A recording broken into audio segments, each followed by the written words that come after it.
Hello বন্ধুরা, আমার চ্যানেলে আপনাদের সকলকে স্বাগতম। চলে এসেছি আজ আবারও একটি নতুন রেসিপি নিয়ে। আজকের রেসিপি স্টাফড আলুর দম।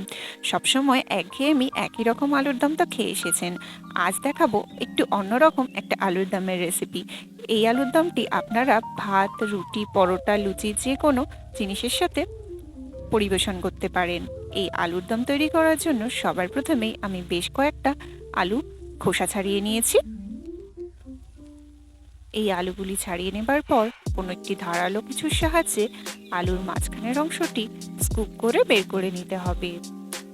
এই অংশটি আমরা স্কুপ করে ফাঁকা করছি এর ভেতরে একটা পুর দেবার জন্য। ঠিক এইভাবে খুব সাবধানতার সঙ্গে আপনাদের আলুটি স্কুপ আউট করে নিতে হবে। দেখুন, এবার একটা পুর তৈরি করে নেব। তার জন্য 150 গ্রাম পনির আমি গ্রেট করে নিয়েছি। দিয়ে দিচ্ছি কুচনো কাজু এবং কিশমিশ, হাফ চামচ গোলমরিচের গুঁড়ো,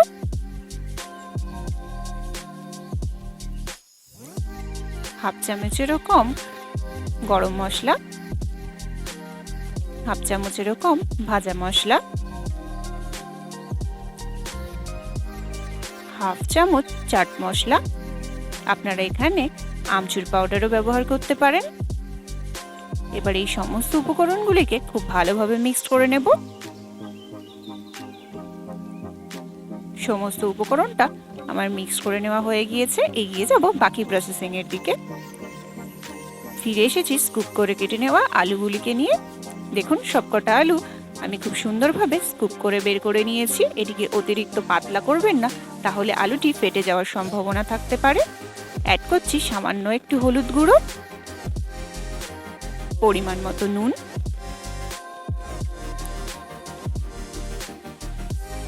নুন এবং হলুদের সঙ্গে স্কুপ করে কেটে রাখা আলুগুলিকে খুব ভালোভাবে মিশিয়ে নেব। দেখুন, নুন এবং হলুদ মাখানো হয়ে গিয়েছে। এবার এই আলুগুলিকে ভেজে নেব। কড়াইয়ের মধ্যে পরিমাণ মতো তেল দিয়ে দেব। এখানে আমি সাদা তেল ব্যবহার করছি। এবার একে একে আলুগুলিকে তেলের মধ্যে ছেড়ে দেব। আপনারা চাইলে এই আলু ভাজার প্রসেসটি ছাঁকা তেলেও করতে পারেন। আলুটিকে এখানে আমরা 85% কুক করে নেব। উল্টে পাল্টে আলুগুলিকে ভেজে নিতে হবে। দেখুন, আমার আলুগুলি ভেজে নেওয়া হয়ে গিয়েছে।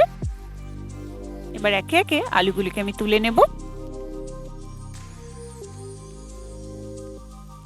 ভেজে রাখা আলু নিয়ে ফিরে এসেছি।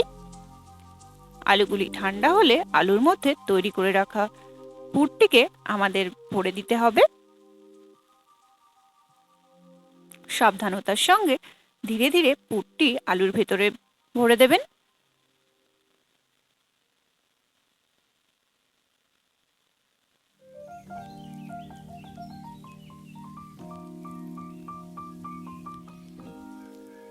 দেখুন, পুরটি ভরা হয়ে গিয়েছে। এইভাবে একে একে সমস্ত আলুতে আমি পুর ভরে নিয়েছি। এগিয়ে যাচ্ছি রান্নার বাকি প্রসেসিং এর দিকে। প্রথমেই কড়াইয়ের মধ্যে পরিমাণ মতো তেল দিয়ে দিলাম। দিয়ে দিচ্ছি গোটা জিরে এবং শুকনো লঙ্কা। এটাকে একটু ভেজে নেব। অ্যাড করছি পেঁয়াজ বাটা। পেঁয়াজটাকে একটু ভেজে নেব।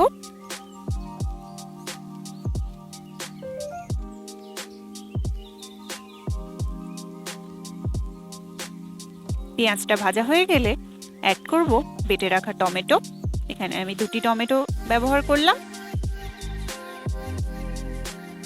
টমেটো এবং পেঁয়াজটাকে ততক্ষণ ভেজে নেব যতক্ষণ না টমেটোর কাঁচা গন্ধটা চলে যায়।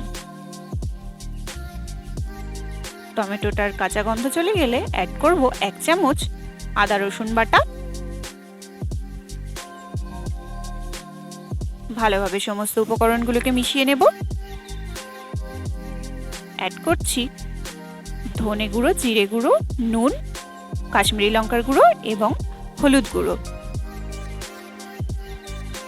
এবার মশলাগুলোকে একটু কষিয়ে নেব যতক্ষণ না মশলা থেকে তেল ছাড়ে এবং মশলার কাঁচা গন্ধটা চলে যায়। দেখুন মশলাটা কষিয়ে এসেছে। এই পর্যায়ে অ্যাড করছি বেটে রাখা কাজু বাদাম,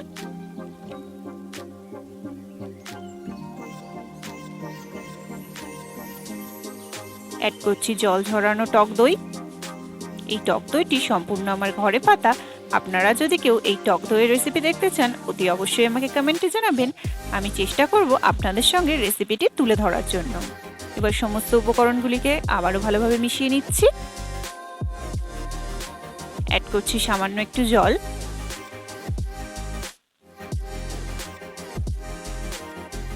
ভালোভাবে মিক্স করে নেব। গ্রেভিটা ফুটে এলে একে একে পুর ভরা আলুগুলিকে গ্রেভির মধ্যে ছেড়ে দেব।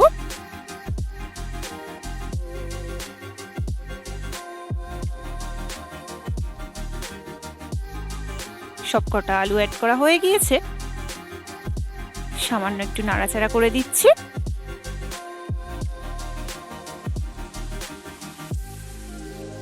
এবার লিড দিয়ে চাপা দিয়ে এটাকে 5 থেকে 7 মিনিট ভালোভাবে ফুটিয়ে নেব।